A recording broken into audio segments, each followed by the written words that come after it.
और पत्तियों में क्या होता है, छोटा छोटा सूक्ष्म छिद्र होता है, वो छिद्र को हम लोग कहते हैं रंध्र। क्या कहते हैं? और वही रंध्र, वही छेदवास, वही छिद्र से जो है ना, वो वाष्प का क्या होता है, मतलब कि कहने का मतलब वाष्प को है ना छोड़ा जाता है पत्तियों के द्वारा। मुख्य रूप से अगर यदि देखा जाए ना तो कार्बोहाइड्रेट प्राप्त करता है। तो कार्बोहाइड्रेट का जो फॉर्मूला होता है C6H12 और क्या होता है, O6 होता है। जैसे यहां दिया गया है ना कि प्रकाश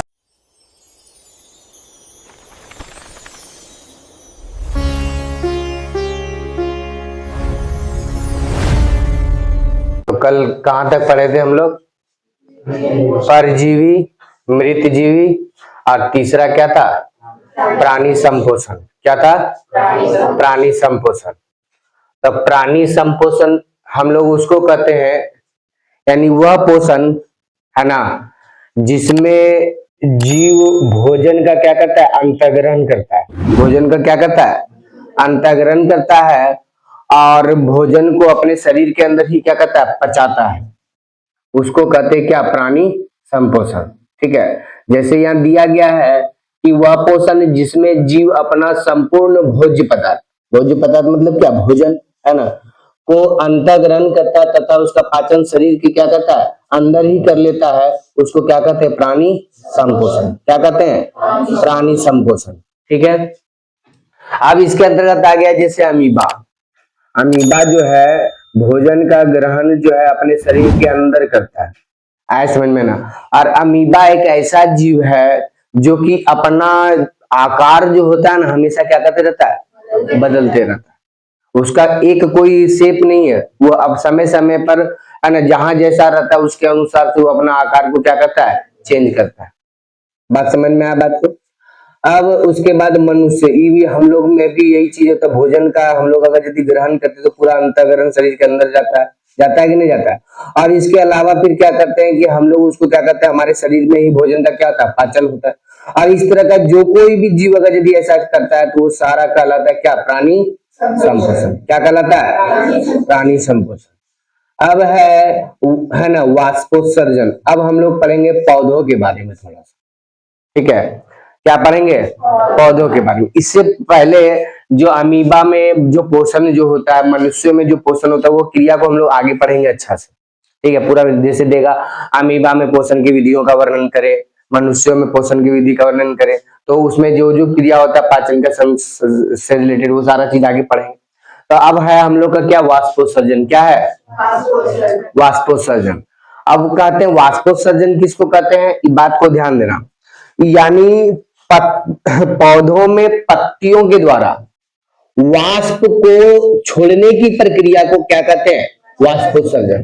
क्या कहते हैं, वाष्पोत्सर्जन। हमेशा इस बात को ध्यान देना, वाष्पोत्सर्जन। वाष्प का मतलब जल वाष्प हम लोग बोल सकते हैं, जल का वाष्प है ना, यानी जिसको हम लोग क्या कहते हैं, भाप है ना, यानी है ना जल वाष्प को पत्ती के माध्यम से यानी पौधे के पत्तियों के माध्यम से वायुमंडल में छोड़ने की जो क्रिया होती है वही क्या कहलाता है, वाष्पोत्सर्जन। यानी पत्तियों से क्या, भाप को छोड़ना। अब सर गाछ में पत्ती कहां से आएगा, सॉरी गाछ में जो है ना वो भाप कहां से आएगा, है ना, या जल कहां से आएगा। तो वो जो गाछ जो है ना, जड़ से क्या करता है, जमीन को क्या करता है, जड़ जो है जमीन से खनिज लवण लेता है, मतलब जल लेता है ना, और उस जल को वो क्या करता है, मतलब कि कहने का मतलब है कि पत्तियों तक लाता है ना। याद रखना दो प्रकार का संवहन ऊतक होता है पौधे में, एक होता है जाइलम और एक होता है फ्लोएम। जाइलम का काम होता है कि जड़ से लेकर जो है ना खनिज लवण वगैरह को लेकर वो कहां तक पहुंचाता है, पत्ती तक पहुंचाता है। और पत्तियों में क्या होता है, छोटा छोटा सूक्ष्म छिद्र होता है, वो छिद्र को हम लोग कहते हैं रंध्र। क्या कहते हैं, और वही रंध्र, वही छेदवास, वही छिद्र से जो है ना वो वाष्प का क्या होता है, मतलब कि कहने का मतलब वाष्प को है ना छोड़ा जाता है पत्तियों के द्वारा। समझ में आया? तो उसी को क्या कहते हैं, क्या कहते हैं, वाष्पोत्सर्जन। समझ में आया बात को? अब है यहाँ पर दिया गया है कि पौधों में पत्तियों के छिद्रों से जलवाष्प के रूप में जल का बाहर निकलना, जलवाष्प के रूप में जल का क्या निकलना, बाहर निकलने की क्रिया को क्या कहते हैं, वाष्पोत्सर्जन। क्या कहते हैं, वाष्पोत्सर्जन। अरे एक बात हमेशा याद रखना कि जिस क्षेत्र में ज्यादा पौधा होता है, ज्यादा गाछ वृक्ष होता है, वो उस क्षेत्र में क्या होगा, ज्यादा वाष्पोत्सर्जन होगा कि नहीं? ये वाष्पोत्सर्जन होकर यानी वाष्प जो बाहर मतलब कि जो पौधे पत्तियों द्वारा जब छोड़ा जाता है तो कहाँ जाता है? वो बादल का रूप लेता है। क्या लेता है? बादल का रूप लेता है। और इस चीज को तुम जानते होगे या है ना, तुमको पता होगा कि जिस क्षेत्र में ज्यादा जंगल ज्यादा पेड़ पौधा रहता है वहां वर्षा ज्यादा होता है कि नहीं होता है? तो इसका कारण यही है कि उस क्षेत्र में क्या होता है, वाष्पोत्सर्जन की क्रिया अधिक होती है। क्या होती है? वाष्पोत्सर्जन की क्रिया अधिक होती है, यानी वाष्प जो होता है ना, वाष्प जो होता है पौधे जो होता है क्या करता है, वायुमंडल में ज्यादा छोड़ता है, भाप बनकर वो जाता है और क्या करता है, बादल का रूप ले लेता है। तो जिस क्षेत्र में ज्यादा जंगल होता है उस क्षेत्र में क्या होता है, वर्षा ज्यादा होती है। समझ में आ बात को, है ना? तो वही यहाँ पर ये कहा गया है ना, कि अब याद रखना कि वाष्पोत्सर्जन की क्रिया को कहते हैं पेटोमीटर। पेटोमीटर पोटोमीटर कहते हैं। क्या कहते हैं? पोटोमीटर। याद रखना, वाष्पोत्सर्जन की क्रिया को क्या कहते हैं? पोटोमीटर। ठीक है ना? यानी कहने क्रिया को पोटोमीटर से क्या कहते हैं, मापते हैं। अगर यदि पौधे में है ना कि वाष्पोत्सर्जन की क्रिया को किससे मापा जाएगा, तो किससे मापा जाएगा? पोटोमीटर से, है ना? अब रहा बात कि रंध्र किसको कहते हैं। पत्तियों में छोटा छोटा सूक्ष्म छिद्र होता है। पत्तियों में क्या होता है? छोटा छोटा सूक्ष्म छिद्र होता है, जिसको हम लोग क्या कहते हैं? क्या कहते हैं? रंध्र। आया समझ में ना? और इस रंध्र को हम लोग इंग्लिश में क्या कहते हैं? स्टोमेटा भी बोलते हैं। क्या बोलते हैं? स्टोमेटा। याद रखना, ठीक है? रंध्र में ही वाष्पोत्सर्जन की क्रिया होती है। वाष्पोत्सर्जन बोल देगा, आप तुमसे पूछा क्वेश्चन कि पौधे में है ना, मतलब कि वाष्पोत्सर्जन की क्रिया कहाँ होती है, तो पौधे में वाष्पोत्सर्जन की क्रिया कहाँ होती है? रंध्र में। अब रंध्र है क्या, तो पत्तियों में छोटे छोटे सूक्ष्म छिद्र होता है, जिसको क्या कहते हैं? रंध्र कहते हैं। अब रहा बात कि रंध्र में ही गैसों का क्या था? विनिमय। रंध्र में ही गैसों का क्या होता है? विनिमय। रंध्र में ही गैसों का क्या होता है? विनिमय। अब गैसों का विनिमय का मतलब क्या था? CO2 अंदर लेना, CO2 बाहर छोड़ना, अंदर लेना, सॉरी, और O2 को क्या करना? बाहर करना। CO2 को क्या करना? अंदर लेना, और O2 को क्या करना?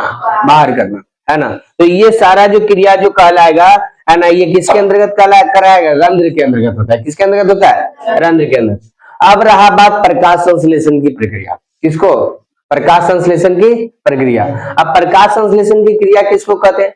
हरे पादप अपना भोजन बनाने के लिए सूर्य से सूर्य प्रकाश, जमीन से खनिज लवण, वायुमंडल से CO2 गैस और क्लोरोफिल की उपस्थिति में पौधा अपना भोजन बनाता है, जिसे क्या कहते हैं? क्या कहते हैं? प्रकाश संश्लेषण कहते हैं, है ना?